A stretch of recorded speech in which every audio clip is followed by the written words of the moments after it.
Welcome, 8th grade parents and students. My name is Mrs. Gajewski, and I teach 8th grade American history, and I just wanted to show you a few things that will be helpful throughout the year. We're on the DC Everest Junior High page, and I'm sure most of you have used Edline in the past, so you can click on Edline. A lot of teachers are switching over and putting some of their things on Moodle, but the grades are still going to be found on Edline. So you're going to kind of see half and half. Some teachers have stuff on Edline, some teachers have stuff on Moodle. But again, the grades, when you're looking for grades, are still always going to be found on Edline. And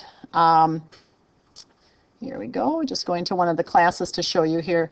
So you can get to Moodle from here. So if you wanted to click on here, go to Edline, that's fine. You can click on here and get to Moodle.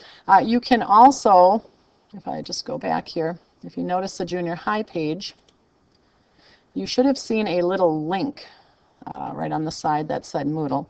And one of the things that I just wanted to tell you, not going back here.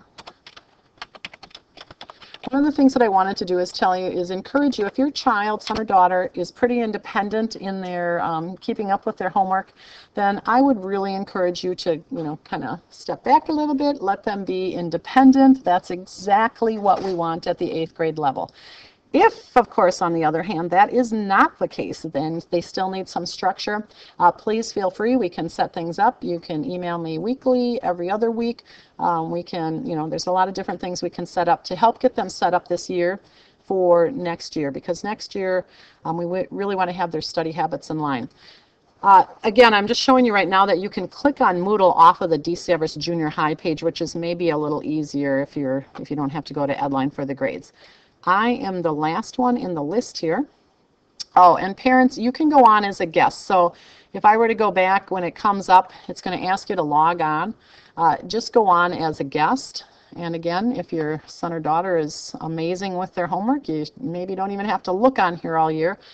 But I did want to show you that this is where we are storing most of our, again, a lot of teachers are storing a lot of their information. This is what it's going to look like for you. I am trying to organize things based on the assessment. So here you're going to find the power sheets, the unit plans. This was the first assessment that we had, and you'll notice that the students had a lot of different things they could use to study. Quizlet, a PowerPoint for them, a little video that I made. So a lot of things that they can use to be successful. And here was a second assessment that we had, some thinking skills. Again, you can see all the different, types of things that they have. If we click on this, it's going to come up as a PowerPoint that they can go through. And I'm not going to open that up. Here is an assessment that we are going to be having at the end of this unit. And again, quite a few resources there for them. One of the things, again, that you'll see, there's a lot of stuff on here. I have a lot of stuff on from last year. Last year, you'll notice I didn't know that we could make labels, and so it's not quite as organized. And you'll see if you're interested in finding out a little bit about History Day, there's a ton of information on here about History Day, a fun research project that we do during the year. Please don't worry about it. Everybody is successful. We help them through it. And there's just a ton of information on here for the students. And so once again, if your son or daughter, if they're missing, they forgot a paper, I can't guarantee that I put it on here 100% of the time, but probably 80–90% of the time, if they go home and they're missing something, they can come on here and check and make sure that, just double check to see if I've got it, so they don't have to panic don't have to panic about that. So this is just a little bit about Moodle. Again, talk to your kids about using this as a resource. There's a lot of study things on here and assignments. All right, thanks a lot.